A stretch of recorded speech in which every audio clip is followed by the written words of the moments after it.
나를 네, 안녕하셨습니까?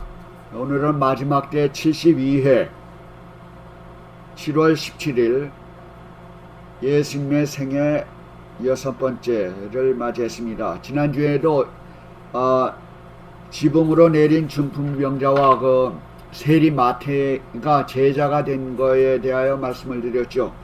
오늘도 그 이어서 6번째로 금식의 논쟁과 그 다음에 안식일에 있었던 밀 이삭을 자른 사건과 손 마른 자를 고친 것에 대하여 라는 주제로 말씀을 드리고자 합니다. 금식의 논쟁에 있어서 마태복음, 마가복음, 누가복음에 나오는 말씀입니다. 역사적으로 예수님의 생애를 제가 순서적으로 대충 뛰어넘어서 말씀을 드리고 있습니다. 금식의 논란에 있어서 요한의 제자들과 그 바리새인들은 금식하는데 어찌하여 당신의 제자들은 금식하지 아니하나이까? 라고 그 당시에 그 종교 지도자들을 대표하는 그 바리새인들과 또한 요한의 제자들, 예수님보다 먼저 복음을 전한 침례 요한 있었죠. 침례 요한의 제자들이 있었죠. 그래서 그 침례 요한의 제자들은 아직까지도 예수님의 사명을 다 이해하지 못했던 것 같습니다. 이 아주 초기에. 그래서 예수님의 제자와 제자들이 아직 생긴 지가 한두 명 있은 지가 얼마 안 된 경우와 침례 요한의 제자들은 그 전에 훨씬 더 많이 있었습니다. 그래서 이게 혹시 침례 요한의 복음과 예수님의 복음이 혹시 충돌하지 않나 이런 의심을 할 수가 있겠습니다. 그러나 이 시점에 있어서는 그와 같이 침례 요한의 복음의 진전을 더 많이 서기관과 바리새인들이 이해하였기 때문에 그렇게 요한의 제자들이 먼저 우선 그런 반응을 했던 것입니다. 함께 서기관과 바리새인들도 예수님의 그 행함에 대해서 굉장히 초점을 맞추고 어떻게 하면은 예수님의 그 잘못된 거를 지적하기 위해서 무단히 노력하고 있었던 그 시대인 것입니다. 그래서 여기엔 마가복음과 누가복음, 마태복음에는 약간씩 다른 한 사건을 가지고 약간씩 다르게 표현을 하였습니다. 근데 제가 마가복음에 있는 것을 위주로 해서 말씀을 드리고자 합니다. 그랬을 때 어찌하여 당신의 제자들이 금식하지 아니하나이까? 금식 문제를 가지고 논하였습니다. 그 당시에는 이스라엘 백성들이나 유대민족 모두가 1년에 4차례의 큰 금식하는 절기가 있었고 또한 매주 2번씩 이틀씩 금식하는 그런 규율이 있었어요. 그런데 예수님의 제자들은 왜 금식하지 않냐라고 이런 의아심을 가지고 예수님의 그 단점을 체크하기 위해서 질문하였어요. 그때 바로 예수님께서 이렇게 대답을 했어요. 혼인집 손님들이 신랑과 함께 있을 때 금식할 수 있느냐? 그래서 거기에 계속 읽어보겠습니다. 마가복음 2장 19절, 2장 18절에 이제 그런 질문을 하였기 때문에 예수님께서 19절에 그렇게 대답을 했어요. 조금 전에 혼인집 손님들이 신랑과 함께 있을 때 금식할 수 있느냐?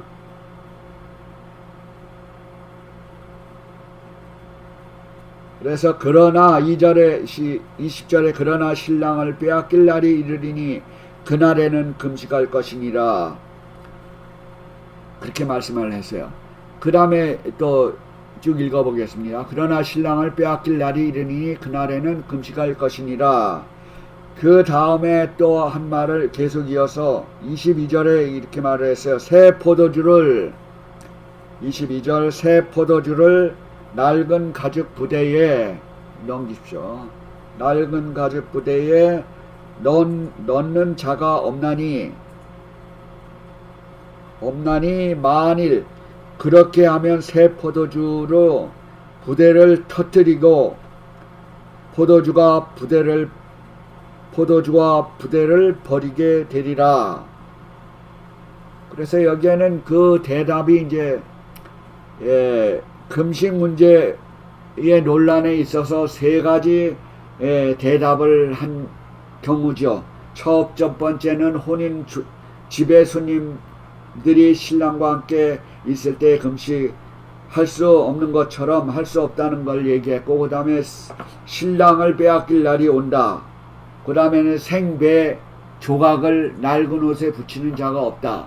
그 다음에 새 포도주를 낡은 가죽 부대에 넣는 자가 없다.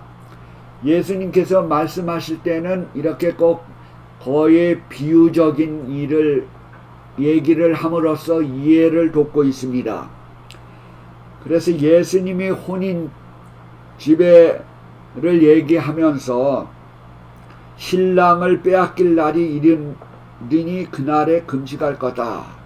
그 신랑을 빼앗길 날은 바로 예수님께서 십자가에 돌아가심으로써 순환의 예언을 하고 있는 것입니다.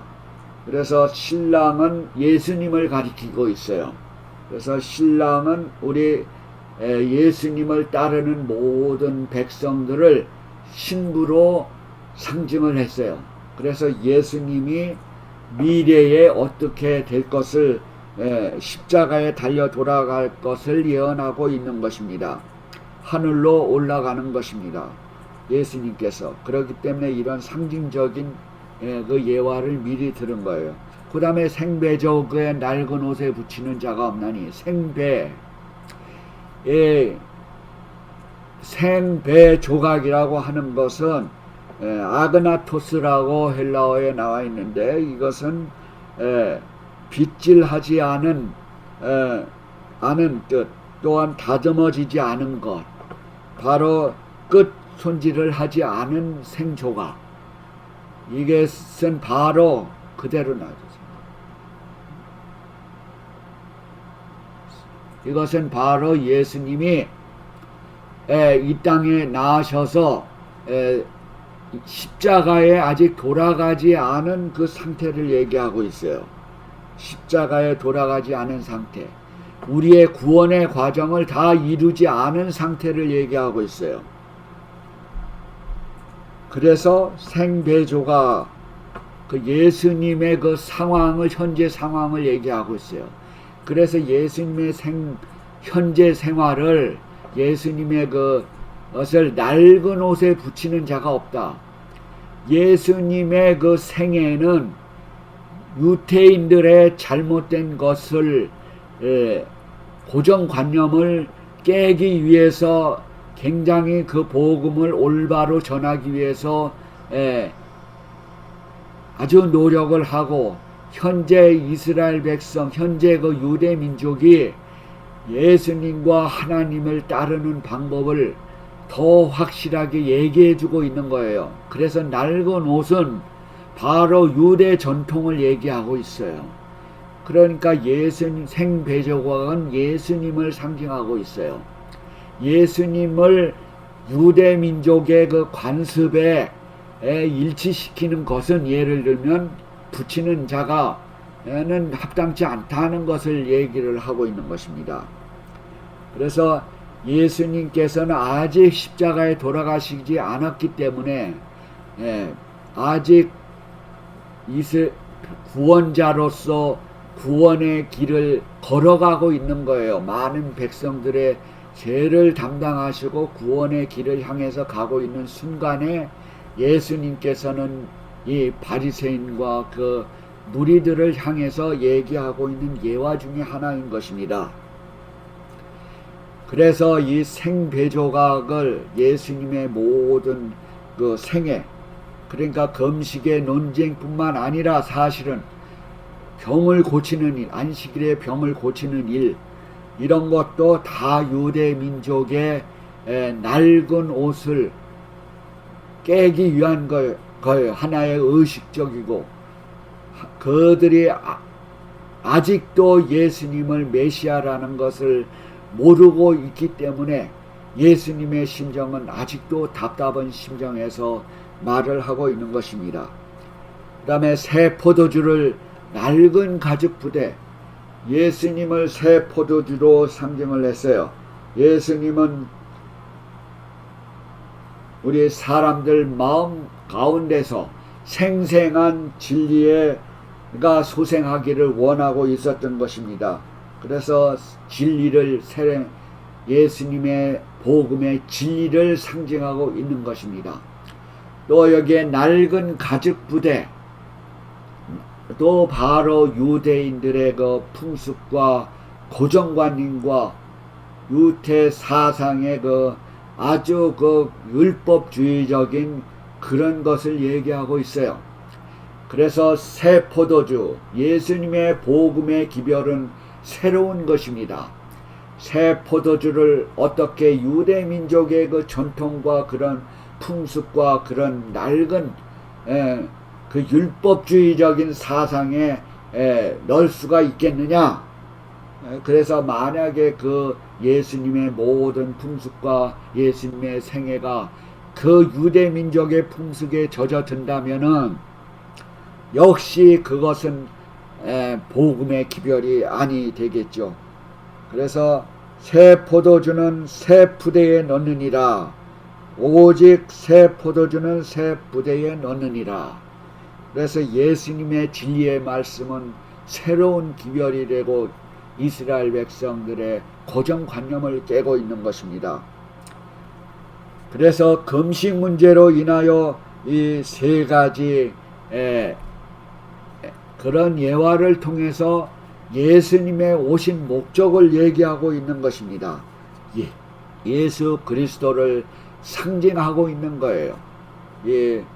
혼인집의 그 신랑이라든지, 또한 생배 조각이라든지, 또한 새 포도주라는 것이라든지, 이것은 모두 다 예수님을 상징하고 있고 예수님의 기별이 담겨져 있고, 이것은 예수님이 십자가상에 죽음으로써 우리 부활을 하실 것을 미리 예언을 하고 있는 것입니다.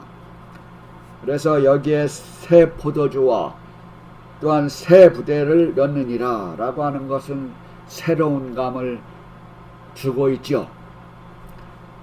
헬라어의 말하기를 여기에 새는 그 새롭다 라고 하는 표시는 네오스라고 표현이 되어 있어요. 앞에 새 포도주는 네오스, 새 포도주는 새로운 것. 그 다음에 가죽 부대도 바로 새 부대에 넣느니라 해서 이 가죽 부대로 새 부대에 넣느니라 마가복음 22장에 보면은 그대로 보면은 이게는 카이노스. 그래서 앞에 것은 네오스 새 포도주라는 것은 시간적 새로움을 얘기하고 있어요. 그 외적인 일, 외적인 것. 예를 들면은 우리가 학교 학생들이 새 학기에 갔을 때 그 다음에 새 학기, 그 다음에 끝나면은 또 방학하고 쉬고 하면은 또 새로운 학기가 돌아오죠.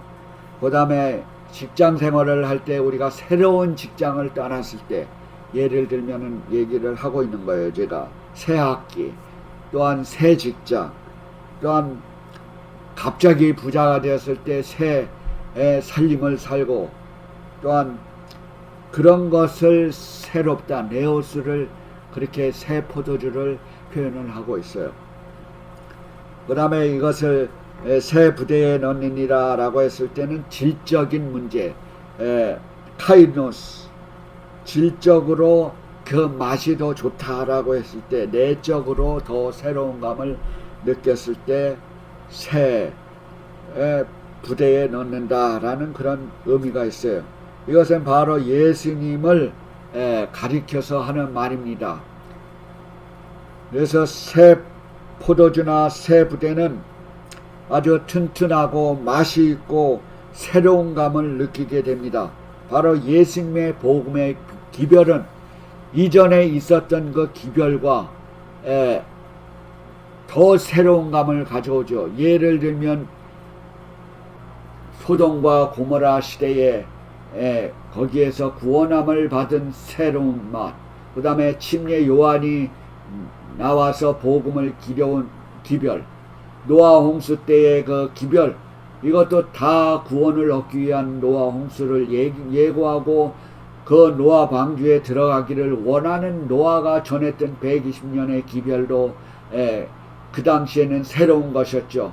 왜냐하면은 아담 해와가 죄를 짓고 나서 1400년 이후에 있었던 그 노아 홍수의 그 기별도 새로운 기별이고, 또 침례 요한이 기별 보냈던 예수님보다 먼저 전했던 6개월 먼저 전했던 그 기별도 새로운 것이죠. 그러나 예수님께서 요한보다 6개월 이후에 전했던 이 복음은 더 새로운 예수님을 의미하는 것입니다. 그래서 이스라엘 백성들이 그 제사 제도의 법도 이스라엘 백성과 온 민족을 구하기 위한 전 세계적인 그 기별인 바로 예수님께서 전했던 기별은 세계적인 기별입니다. 이스라엘 백성을 통치하기 위한 것은 모세의 율법을 통해서 통치했지만은 그 다음에는 모세의 율법뿐만 아니라 예수님께서 오심으로써 모세의 율법은 폐지되고 하나님의 십계명이 주 역할이 되어서 오늘날까지 하나님의 십계명은 유지되고 있는 것입니다. 그래서 여기에 새로운 예수님을 통해서 예수님은 나는 길이요 진리요 생명이다. 요한복음 14장 6절에 있죠. 예수님의 기별은 이전에 있었던 기별보다도 더 최후의 기별이죠. 모든 기별들은 예수님을 오시기 위한 전초 작업이라고 하면은 예수님께서 실물이 오셔서 전했던 기별은 바로 이 생명의 기별, 구원의 기별, 진리의 기별, 우리의 길이 되는 기별을 전하고 있는 것입니다. 이스라엘 백성들과 그 유태인 민족들은 그 많은 세월을 통해서 하나님의 예수님을 기억하지 못했던 이유, 메시아에 관한 예언이 600년 전에 있었음에도 불구하고 실물된 예수님이 오셔서 공생애를 시작한 3년 반 동안 공생애를 시작을 하셔서 3년 반 동안 복음을 전했는데도 불구하고 바리새인과 서기관들과 랍비들은 아직도 그 예수님을 이해하지 못하고 자기의 반역자로 생각을 하고 계속 예수님이 가시는 곳마다 흠을 잡기 위해서 노력을 했고 그를 살인자로 몰기 위해서 계획을 세우고 했던 것입니다.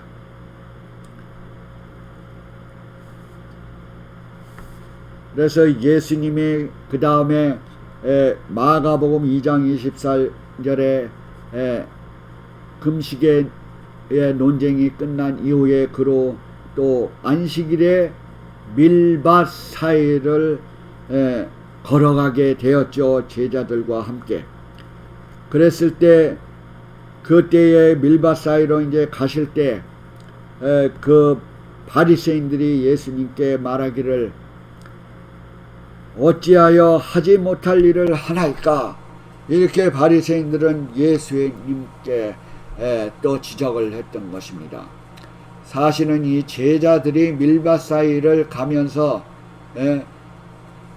배가 고파서 마태복음에는 또 요렇게 표현을 했어요. 마가복음에는 그 편이 없는데, 마태복음에는 예수께서 밀밭 사이로 가실 때 제자들이 시장하여 배가 고파서, 그 말이 있어요.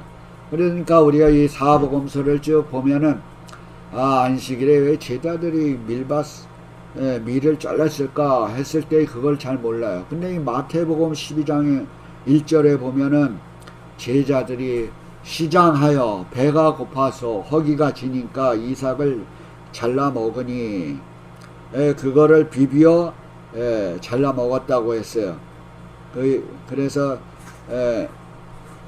사실은 이 당시에 그 길 옆에 있는 그 과수원이나 밀밭이나 이런 농토 주위의 길 옆에 있는 것은 그 길 옆에 주인들도 길 옆에 그 곡식은 그대로 놔두는 경향이 있어요.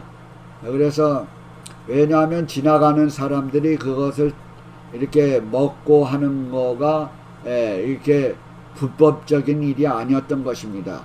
그러니까 제자들이 사실 길에 가면서 그 밀을 먹었던 것은 불법적인 일이 아니에요. 그러나 이 바리새인들은 어찌하여 하지 못할 일을 하느냐라고 했을 때는, 이 안식일에 오늘날 말하면은 성일, 제가 조금 후에 이 성일과 주일과 또한 안식일과 뭐 이런 거에 대해서 조금 설명을 하겠지만, 이 안식일에 행한 거에 대해서 트집을 잡는 거예요. 사실은 그냥 길에 가면서 그 이삭을 자른 거를 문제 삼는 게 아니고, 그 안식일에 이삭을 자른 것을 그분들은 타작을 한 걸로 이렇게 인정을 해서 그 사람 제자들을 해치하고 있는 것입니다. 안식일에 길에 가서 이거 따먹는 거가 불법이 아니고, 안식일에 그렇게 추수하고 따서 그 제자들이 추수하기 위해서 먹은 게 아니에요. 안식일에 길을 지나갈 때 하는 거예요. 근데 그 당시에 또 안식일에 그분들의 그 유태법의 그 유대인들이 그 정한 율법주의라고 하는 것은 안식일에 하지 못할 일을 무지하게 많이 정해냈어요. 39가지. 또한 전체적으로 율법적인 게 613가지의 법이 개정이 있었어요. 자기네들이 이거는 하지 말라 하는. 그렇게 어렵게 만들어 놨습니다. 이 안식일을. 그래서 이 안식일의 그날 거리에 대한 거를 얘기를 안 한 걸 볼 때 아마 그 당시에 그 거리 1km 이상은 걷지 않았는 모양이에요. 그분들이 안식일에 못할 못할 법 중에 하나가 안식일에는 1km 이상 걷지 못하는 게 있어요. 또 어떤 파는 에세네파라는 그 바리새인 유대인은 500m 이상 걷지 못하게 돼 있어요. 법이. 그러니까 이스라엘 그 율법주의자는 라고 하는 말이 예수님의 율법주의를 이렇게 아주 위선적인 것으로 몰았던 이유는 바로 그러한 법들의 조항을 세워놓고 그거를 지키기 위해서 했기 때문에 율법주의자라고 했던 것입니다. 오늘날의 예수님을 순종하는 무리와 유태인들의 율법주의 역할과는 전혀 다른 방향인 것입니다. 오늘날 우리가 예수님의 행했던 것처럼 그 하나님의 십계명을 순종하려고 하는 무리들과 유태인들이 십계명 외에 더 많은 조항을 세워서 율법을 지키려고 하는 그 율법주의자와는 전혀 다른 방향인 것입니다. 우리가 이것을 분명히 알아야 될 것 같아요. 많은 종교 지도자들이 율법주의를 설명을 하면서 안식일을 기억하여 거룩히 순종하는 것을 율법주의자들이 행하는 것이라고 생각을 할 때는 잘못된 기별을 전하고 있는 것입니다. 우리가 하나님의 성일, 율법주의가 아닙니다. 하나님의 계명을 순종하는 것은. 그러나 이스라엘 백성들이 613가지의 법을 정해서 그거에 따라가지 않으면 죄인을 취급하고 사형을 하고 하는 것은 그거야말로 바로 율법주의죠. 그래서 예수님께서는 이 안식일에 어떻게 행해야 될 것을 이 행동을 통해서 보여주고 있어요. 예수님께서 직접 안식일에 손 많은 자를 지금 고치게 되고, 또한 밀 이삭을 자른다고 하는 바리새인들의 고소하는 내용을 이것을 통해서 지금 배우고 있는 것입니다. 밀 이삭을 자른 것은 하지 못할 일을 하는 게 아니에요. 밀 이삭을 자르는 것은 배가 고파서 먹은 것이고, 안식일에 병을 고치는 것은 선을 행하는 것이죠.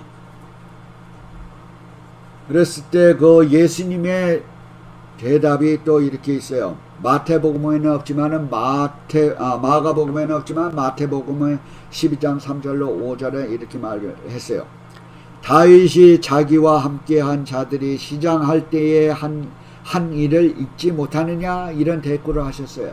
안식일에 다윗이 자기와 함께한 자들이 시장할 때 한 일을 잊지 못하였느냐.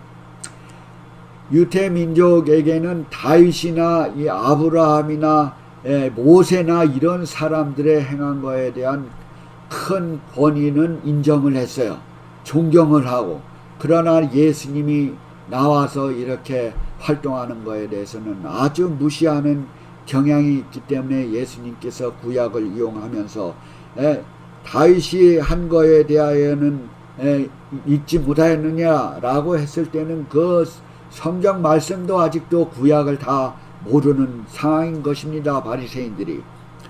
그래서 그 당시에 제사장들이 성전에 들어가서 안식일을 범하여도 죄가 없음을 너희가 율법에서 읽지 못하였느냐, 이렇게 또 예수님께서 대꾸하셨어요. 안식일에 제사장이 성전에 들어가서 성전의 일을 할 때에는 그것을 먹어도 죄가 되지 않아요. 그러나 평일날에 그 안식일에 또한 성전 봉사가 아닐 때에 행했던 것은 죄가 되었던 것입니다. 바로 그와 같이 예수님과 제자들이 안식일에 그렇게 이삭을 먹었다는 것은 저촉이 되지 않는다는 것을 설명을 하고 있는 것입니다. 그래서 예수님이 바리새인들이 율법의 규정을 아직도 정확히 잘 알지 못하기 때문에 예수님께서는 구약을 이용해서 그 말을 설명하고 있었던 것입니다. 그 다음에 또 안식일에 또 무슨 일이 일어났을까요? 안식일에 손 마른 자를 고친 사실이 나오죠. 3장 1절에 보면은 예수께서 회당에 들어가사 가시사 한편 오른손 한편 손 마른 사람이 거기 있는지라. 예수를 송사하여 안식일에 그 사람을 고치는가 엿보거늘 예수께서 한가운데 일어서라 고 했어요. 그 손 마른 자를. 그래서 낫게 되었죠. 바로 여기에 마가복음에는 이렇게 표현이 되어 있는데 누가복음에는 다른 안식일에, 그러니까 아까 밀 이삭을 자른 거에 대한 안식일과 이 안식일에는 같은 날이 아닙니다. 누가복음에는 또 다른 안식일에 예수께서 다른 안식일에 회당에 들어가서 가르치실세, 이런 말이 있어요.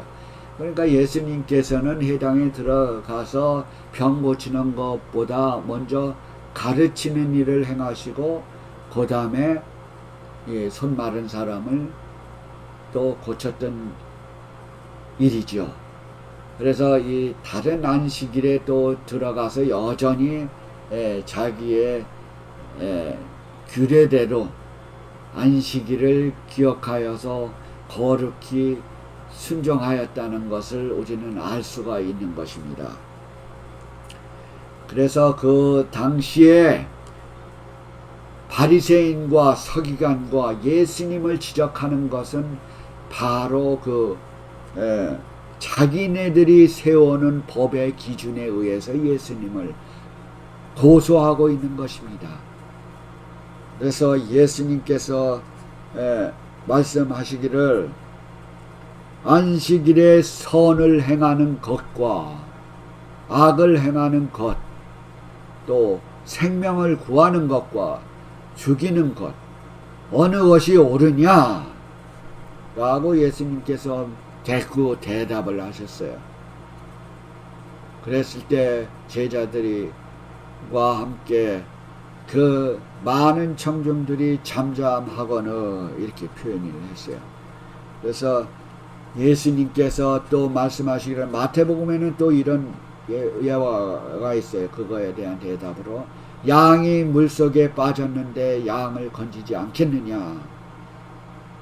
양이 사람보다 더 중요하지 않은데도 양을 구하는데 사람이 그렇게 양처럼 빠졌는데 선을 행하지 않겠느냐 하는 그런 또 다른 그런 예수님의 그 예화가 나옵니다. 그 말에 대한 대답을. 그래서 우리는 이 사복음서를 다 읽어보면은 그 상황과 배경을 잘 알게 되어 있어요. 그랬을 때 또한 누가복음에는 또한 마태복음에는 그냥 손 마른 자를 거기 있다고 했는데 누가복음에는 오른손 마른 사람이 거기 있다. 얼마나 누가는 더 우리에게 상세하게 표현을 했을까요? 그 단어 하나가 오른손 마른 사람. 마가복음에는 그냥 손 마른 사람이 있다고 했는데 누가복음에는 오른손 마른 사람을 고쳤다라는 그런 내용이 있습니다. 바로 이 성경 말씀의 이 기자들도 이렇게 상세히 하는 반면이 있는가 하면 어떤 거는 사건 위주로만 얘기하는 그 성경 기자들이 있어요. 어떤 경우는 역사적인 순서로 배열대로 한 마가는 역사적인 배경으로 이렇게 했어요. 요한하고 마가는 예수님을 역사적으로 이루어졌던 행사를 위주로 얘기를 했어요. 그래서 제가 예수님의 생애를 하면서 주로 마가복음이나 요한복음의 그 역사적인 순서로 이렇게 말을 지금 하고 있는 것입니다. 그래서 병을 고쳤다라고 하는 것도 안식일에 병을 고친 것도 그 사건만 마가의 역사적인 순서만 갖고 얘기를 하고 있어요. 그러니까 어떤 날은 병도 고치고 어떤 날은 안식일에 병도 고치고 어떤 날은 또 이삭을 자르고 문제가 되는 일도 행했던 것을 같이 곁들여서 말씀을 드리고 있는 것입니다. 그래서 이 안식일에 이번에는 두 가지의 일을 행하셨고, 그랬을 때 예수님께서는 이 안식일에 대한 것을 또 말을 했어요. 마가복음 2장 27절에. 왜냐하면은 이 바리새인과 그 종교 지도자들이 예수님에게 문제를 삼았던 것은 안식일이 일요일이니 토요일이니가 문제가 아니었습니다. 안식일에 왜 자기네들이 정해놓은 법을 안 지키느냐, 그게 문제였어요. 그게 율법주의제예요.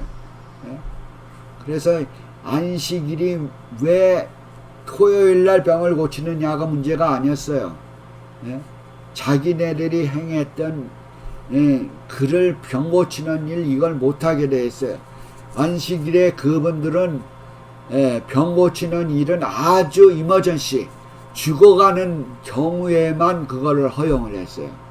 그러나 예수님이 행했던 안식일에 행했던 것은 그렇게 이머전시가 아니에요. 거의 손 마른 자는 굉장히 오랫동안 고생을 했던 사람이고, 또한 그동안 했었던 지난번에 중풍병자나 뭐 문둥병이나 이런 거는 오랫동안 겪어왔었던 일이죠. 그런 일을 예수님은 고정관념을 깨기 위해서 이렇게 하는 겁니다.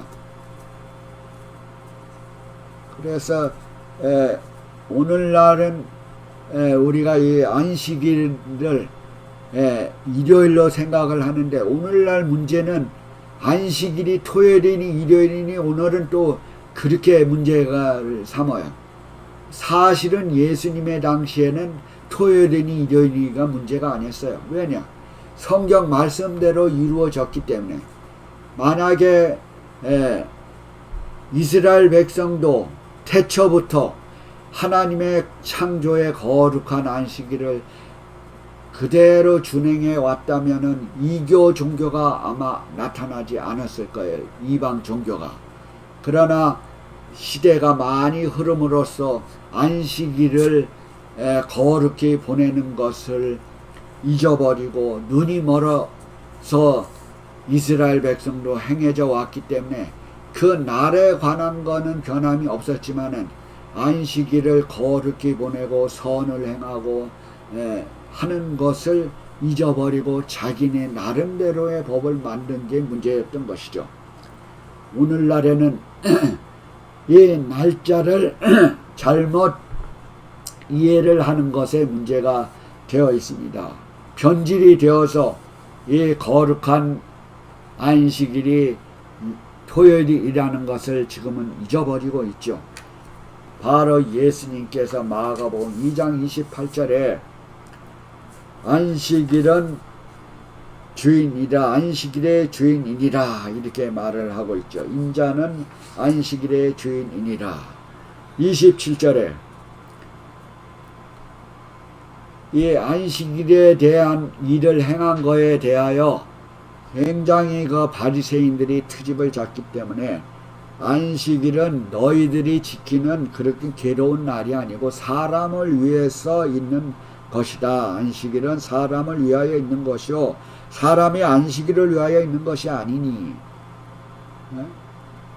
뭐가 중요해요? 안식일도 중요하고 사람도 중요한데 뭐가 더 중요해요? 사람이 중요하죠. 인자는 안식일의 주인이다. 사람이 중요한 것입니다. 안식일에 우리가 예수님 인자를 기억해야 하는 것도 중요한 일이지만 사람을 괴롭히기 위한 게 아니죠. 유대인들은 사람을 괴롭히기 위한 안식일이었어요. 그래서 그날이 아주 고된 날이었어요. 그래서 그 다음에 인자는 안식일의 주인이다. 인자가 안식일의 주인인데 왜 그렇게 너희들은 그렇게 인자가 안식일의 주인 것을 모르느냐. 예수님께서 병을 고치고 이스라엘 백성들의 모든 평화와 행복과 메시아로서의 나타난 것을 모르고 아직도 메시아라는 것을 깨닫지 못하고 예수님을 질책하고 있는 것입니다. 인자는 안식일의 주인이다 라고 하는 그 주인이라는 말은 바로 모든 일에 결정권이 있다는 것입니다. 그래서 주일이라고 할 때는 주인주를 쓰지요. 돌아올 주가 아닙니다. 또한 성일이라고도 하죠. 주일이 하나님의 날, 예수님의 날이니까 거룩한, 또한 성일 할 때 거룩한 성일 이라고 하죠. 거룩할 성, 날일자, 거룩한 날, 성일, 주일의 주인인 것입니다. 유대인처럼 강제적인 규제와 자기네들이 만든 그 규율을 지키는 것은 사실은 안식일을 거룩히 지키는 것이 아닙니다. 그분들은 까마득하게 안식일을 거룩하게 즐겁게 지키는 방법을 잊어버렸어요. 그리고 예수님이 십자가상에 곡해 돌아가심으로써 그 날을 슬픈 날로 만들었어요. 사실은 십자가에 돌아가심으로써 승리한 날이에요. 그날은 승리한 날입니다. 바로 금요일은 승리의 날이고 안식일은 기쁨의 날이고 예수님이 하나님과 함께 쉬는 날이에요. 그래서 이 날이 바로 이 유대민족은 잊어버렸어요. 인자는 안식일의 주인이라는 것을. 그래서 이 주인이라는 것은 아무나 변경할 수가 없어요. 아무나 고칠 수가 없는 것입니다. 그러나 현실이 어떻습니까? 안식일이 지금 거룩한 날이 되었습니까? 토요일이 거룩한 날입니까? 일요일이 거룩한 날입니까? 일요일에 예수님께서 부활하신 날이죠. 또한 탄생일은 12월 25일도 사람이 만든 예수님이 태어난 성탄절이죠. 또 일요일은 부활절이죠. 이것은 바로 성경에서 말하고 있지 않은 그런 날입니다. 부활한 날을 거룩히 지키라는 명령은 없습니다. 또한 성탄절이라는 것도 명시되어 있지 않습니다. 바로 하나님께서 창조한 날은 그대로 있는 것입니다. 창조한 날은 일곱째 날, 창조로부터 성경에 제일 먼저 나오는 창조부터 계시록에 나오는 새하늘과 새 땅이 바로 새하늘과 새 땅에서도 지켜야 할 거룩한 안식일인 것입니다. 그래서 창조 사역을 이루신 분이 바로 예수님이신 것입니다. 바로 하나님의 아들로서 어떻게 이 거룩한 날을 보낼 수 있는가는 예수님의 생애를 통해서 우리는 알 수가 있는 것입니다. 이 변질된 안식일, 오늘날의 변질된 안식일, 바로 그 변질된 성일이 일요인 것입니다. 정말 우리는 이 안식일의 기쁨을 누려야 하는 거예요. 변질된 날은 바로 많은 사람들이 새로 인간이 만든 날이 바로 일요일이에요. 성경에서는 이 변질된 날, 유태민족의 그 낡은 사고방식은 그 문제는 안식일을 거룩히 지키는 방법에 대한 것이 잘못되었지만은 오늘날에는 이 안식일을 거룩히 보내는 그 날짜가 변경되었다는 사실은 아주 중요한 문제예요. 왜? 이 안식일은 거룩한 날이지만 일요일은 이교의 축제의 날이기 때문에 그렇습니다. 이 날을 아주 유사하게 일요일에 태양의 날을 아주 숭배하기 위한 좋은 조건으로 만들어 놓은 그 변경한 그 변질된 안식일입니다. 바로 바리새인과 서기관들의 랍비들에 의하여 안식일을 거룩히 보내는 것이 변질되었던 것처럼 지금은 세상의 종교 지도자들이 거룩한 안식일을 태양의 날로 변질시켜서 새로움을 갖게 하는 그 일요일을 바로 변질된 주의를 지키고 있는 것입니다. 어느 것이 더 중요한 것입니까? 생명을 구하는 일과 또한 악을 행하는 일, 또한 이 안식일은 생명을 구하는 날입니다. 바로 재창조하는 그 기념의 날인 것입니다. 바로 사람을 위해 제정된 날입니다. 여호와의 날입니다. 창조의 기념일입니다. 예수님이 창조자 구세주인 것을 상기시켜주는 날입니다. 바로 이 십계명 중에 모든 계명 중에 이 안식일이 주인이라는 것은 넷째 계명이 있어요. 하늘과 땅과 바다를 만드신 이를 경배하라 라고 하는 것입니다. 우리가 기독교인으로서 예수님과 하나님을 부르짖지만은 사실은 하나님의 이름 같은 하나님이지만은 다른 하나님을 숭배하고 있는 것입니다. 다른 안식일을 숭배하고 있는 거예요. 바로 다른 것. 인자는 안식일의 주인이라 했으니까 예수님이 안식일을 변경한 것이 아닙니다. 분명히 마태복음이나 또한 요한계시록이나